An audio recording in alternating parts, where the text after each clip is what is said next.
Navigation bar. Quit India movement. Quit India movement, 1942. An important event of the Indian freedom struggle, was the outcome of a compound of anti-white fury. The Cripps mission, with its vague proposals of a post-war dominion status for India, a constitution-making body elected by provincial legislatures and the native states, provincial opt-out clause, the immediate participation of Indian leaders in war effort but the retention of the control of Indian defence by the British, satisfied none and threatened to balkanize the Indian subcontinent. The retreat of the British from Malay, Burma and Singapore, leaving their dependents to fend for themselves, the indescribable plight of the Indians trekking back home from these places, the racial ill-treatment meted out to Indians by white soldiers stationed here and there in India, the scorched earth policy pursued by the British in Bengal to resist probable Japanese invasion which resulted in the commandeering of all means of communicating, wartime price rise, black-marketeering, and profiteering, all these contributed to the creation of an anti-white fury. Above all, there was the attempt of the British bureaucracy right from the outbreak of the war for a wholesale crackdown on the Congress on the pattern of 1932. The early morning roundup of Congress leaders on August 9 unleashed an unprecedented and countrywide wave of mass fury. And the wave engulfed the Bengal cities, particularly the bigger ones. There were three broad phases of the movement. The first was predominantly urban and included hardles, strikes, and clashes with the police and army in most major cities. All these were massive and violent but quickly suppressed. The second phase of the movement started from the middle of August. Militant students fanned out from different centers, destroying communications and leading peasant rebellion in Northern and Western Bihar, Eastern Midnapore in Bengal, and pockets in Maharastra, Karnataka, and Orissa. A number of short-lived local national governments were also set up. The third phase of the movement started from about the end of September and was characterized by terrorist activities, sabotage, and guerrilla warfare by educated youths and peasant squads. Parallel national governments functioned at Tamluk in Midnapore, Satara in Maharastra, and Talcher in Orissa. All the three phases of the movement were crushed by brutal atrocities including the use of machine guns from the air. A good deal of controversy exists about the nature of the movement, whether it was a spontaneous revolution or an organized rebellion. The famous Quit India resolution passed by the Bombay session of the AICC on August 8, 1942 followed up its call for mass struggle on non-violent lines on the widest possible scale, inevitably under Gandhi, with the significant rider that if the Congress leadership was removed by arrest, every Indian who desires freedom and strives for it must be his own guide. The Varda Working Committee resolution of July 14 had also introduced an unusual note of social radicalism. The princes, jagirdars, zamindars, and propertied and moneyed classes derive their wealth and property from the workers in the fields and factories and elsewhere, to whom eventually power and authority must belong. At the crucial Working Committee session of April 27 to May 1, Gandhi's hardline was backed by a combination of right-wingers like Patel, Rajendra Prasad, and Kripalni and the socialists like Patwardhan and Narendra Dev. Jawaharlal was initially hesitant, but ultimately joined the queue and only the communists opposed the Quit India resolution. During and after the Quit India upsurge, the British in documents like Tottenham's report painted the whole outburst as a deliberate fifth columnist conspiracy, intending to strengthen the Axis powers. This interpretation not only ignored the consistent anti-fascist international stance of the Congress throughout the 1930s, but also made a historical travesty of the facts that being arrested in the early morning of August 9 the Congress leaders could hardly lead the outburst and that the Quit India resolution was also remarkably vague about the details of the coming movement.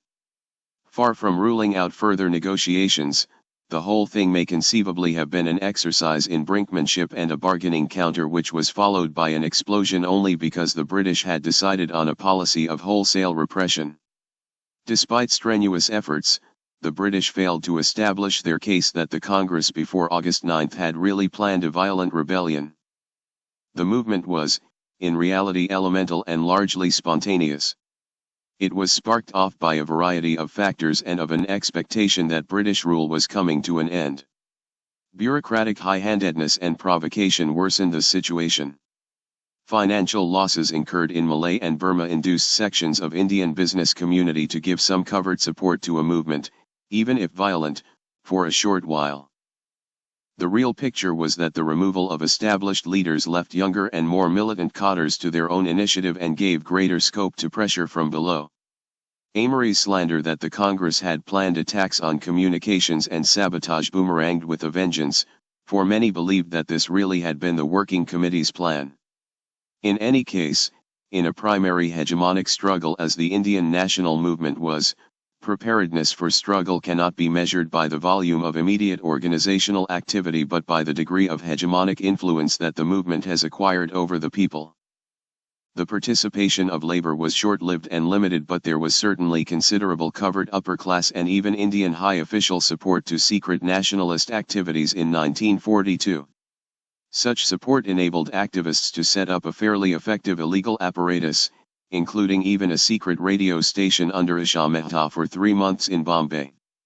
Unlike in the civil disobedience days, middle-class students were very much in the forefront in 1942, whether in urban clashes, as organizers of sabotage, or as motivators of present rebellion. What made the movement so formidable, however, was the massive upsurge of the peasantry in certain areas, particularly in Bihar. Indeed, that 1942 clearly surpassed all previous Congress-led movements in its level of anti-British radicalism, possibly reduced internal class tensions and social radiation. The characteristic feature of this movement was that private property was less attacked and even no revenue was not as comprehensive as in 1930-34. The paradox why the people turned violent when the Congress insisted on nonviolence may be solved in the following manner. In the struggle there were many who refused to use unsanctioned violent means and confined themselves to the traditional weaponry of the Congress. But many of those, including many staunch Gandhians, who used violent means in 1942 felt that the peculiar circumstances warranted their use. Many maintained that the cutting of telegraph wires and the blowing up of bridges were all right as long as human life was not taken, but others admitted that they could not square the violence they used with their belief in nonviolence, although they did resort to it in most trying circumstances and in self-defense. Gandhi refused to condemn the violence of the people because he saw it as a reaction to the much bigger violence being perpetrated on the state. It is held that Gandhi's major objection to violence was that its use prevented mass participation in a movement. For in 1942, Gandhi had come round to the view that mass participation would not be restricted as a result of isolated violence. Gandhi had come to realize that the kind of nonviolence he had wanted his countrymen to inculcate and practice, could not be achieved, and so towards the end of his career he had kept some amount of space for the participants to follow their own line of action. His patience had been dragged to such extremes that he felt that even at the cost of some risks, he should ask his people to resist slavery. Although Gandhi was now in an unusually militant mood, at no stage was he prepared to forsake his faith in nonviolence. He would have liked the movement to be nonviolent, but was prepared to run the risk of unrestricted mass action even if that meant civil war. He thus said, "Let them entrust India to God or, in modern parlance, to anarchy." The Quit India movement was thus not a controlled volunteer movement like Gandhi's previous movements of 1920-22 and 1930-34. It was not conceived as a traditional satyagraha. It was to be a fight to the finish, an open rebellion, short and swift, which could very well plunge the country into a conflagration. Foreign domination was to be ended whatever the cost. Scholars have analyzed the questions of spontaneity and preparedness in terms of action and reaction. The arrest of the leaders made the people aghast and took them completely unaware. Strikes and demonstrations followed, and the very size of the crowds made the government nervous. Tension bred tension and led to confrontation. The people had no guidance, the leaders were either behind the bars or underground. Passions were ranging high. Individuals and groups interpreted the situation to the best of their understanding and acted, as they thought best. The continuing police repression and Ordnance Raj further inflamed the feelings of the people. There had been no Congress call for civil disobedience. Therefore what started as individual acts of angry defiance, soon swelled into a movement, and the movement into a revolt. The gravity and extent of the Quit India movement by Linlithgow's own admission may be compared to those of the revolt of 1857. It failed because an unarmed people without leaders and proper organization could not stand for long before the mighty strength of an imperial government in power. Yet, the significance of the great movement lay in the fact that it placed the demand for independence on the immediate agenda of the national movement. After Quit India, there could be no turning back. Any future negotiations with the British government could only be on the manner of transfer of power. Independence was no longer a matter of bargain, and this became amply clear after the war.